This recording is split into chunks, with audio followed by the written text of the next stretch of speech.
Hi everyone. I thought I'd do some book reviews. I absolutely love books, and so I just thought I'd share some of the books that I've receiving, some of the books I've got, what they're about, how they are of interest, and so this is the first one I'm going to do today, and I want to look at this book which I've recently acquired. Very excited to get this. It's called the Vaticanus Bible, the Gospels. So what is this? Well, for those of you who have been, studying the Bible for any length of time, you will probably understand that the Bibles that we read come from manuscripts, and there are various manuscripts that are used to make the text. And this is from one of those.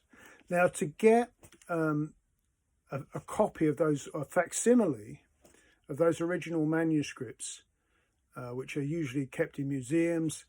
There's one in the Vatican Library. There's some in the museums in London. They're in various places around the world. They are, very, very expensive. If you wanted to get a facsimile of, say, Codex Sinaiticus, a good facsimile, you would probably be talking, £1,000+ that's a lot of money. That's way out of most people's budget. And so what somebody has done, they've produced in a book form, and I'll show you it there. You can see the text. In a book form, a facsimile of Codex Vaticanus. This is the first book, which is just the Gospels. There's only the Gospels in here. The Codex Vaticanus contained the whole of the Old Testament, Septuagint, plus the New Testament. Although it wasn't complete, they had to augment some of it at the end with some other material because some of it had been lost. So it's pretty much complete apart from the end of the New Testament, which was then they used a different manuscript to complete it, and it was housed in the Vatican Library. Now, it's one of the earliest, in fact people would say it's probably the earliest complete or nearly complete codex. What's a codex? Well, a codex is basically when it's put into a book form. So this is actually in a kind of a book form with pages.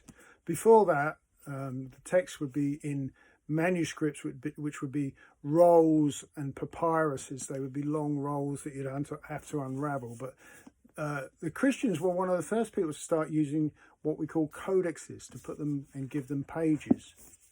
Now, the interesting thing about what they've done here is in Codex Vaticanus, it actually, in the original, it is 3 columns of text per page.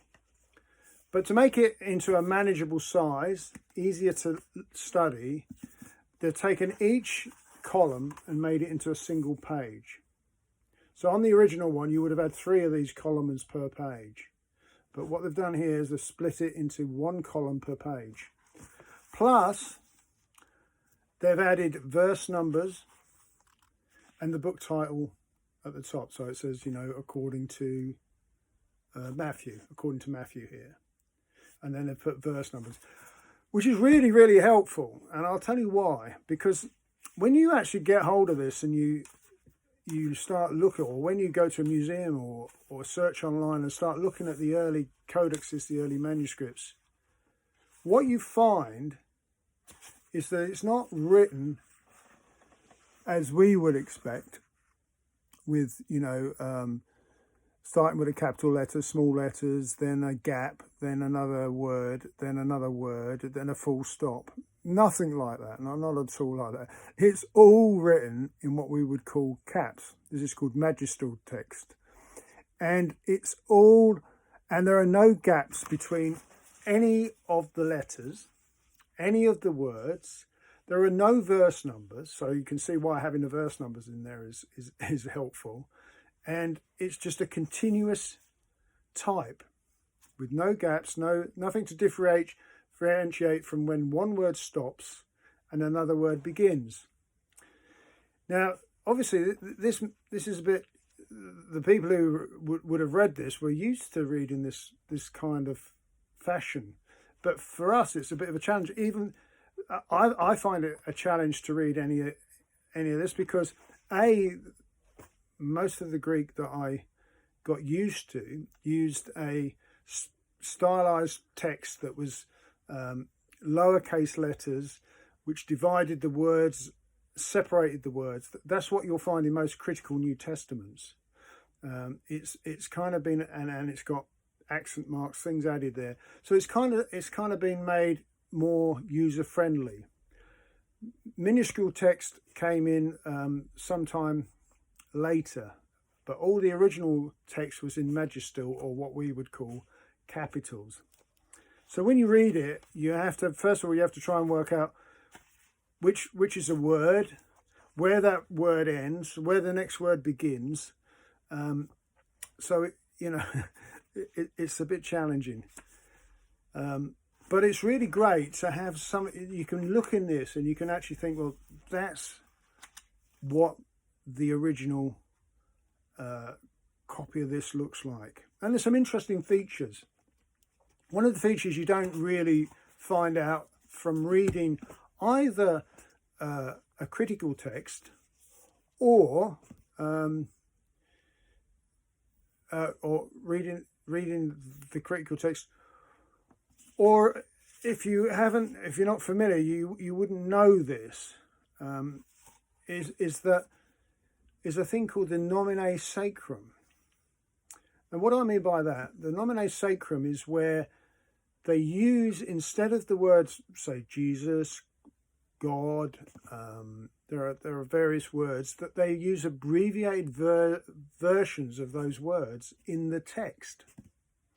So they would use 2 letters for God, and they would put a line over the top. Instead of putting theos, which is 4 Greek letters, they use a shortened, abbreviated version of it. The same with Jesus, Christ, Jerusalem. There are various words. David, I think Jerusalem is on David, Israel. There's various words that they abbreviate, and they have this kind of shorthand. Now, I'm not altogether certain whether that was purely to save space in the type, or because don't forget, all of these had to be copied by hand, or whether it was for other reasons. But it's an interesting feature that doesn't come out either in the Greek books that you would study later on when you were learning Greek, or in your translated version of the Bible. So that's an interesting thing. There are many interesting features of these books that you can learn. This particular one, there's one particularly very interesting factor, is that the end of Mark's Gospel. Now we know that there's a bit of a dispute about how Mark's Gospel ended, and so if we turn to the end of Mark's Gospel here, we find something quite strange. We find a blank page. And that's actually in the manuscript. There's a blank page. When you say, well, maybe it's just, they put a page between the end of Mark and the next book. No, that's the only blank page in the whole manuscript.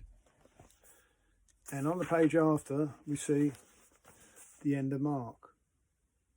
So for some reason, after the end of Mark's Gospel, and in this book, Mark's Gospel ends at chapter 16, verse 8, which is the short ending,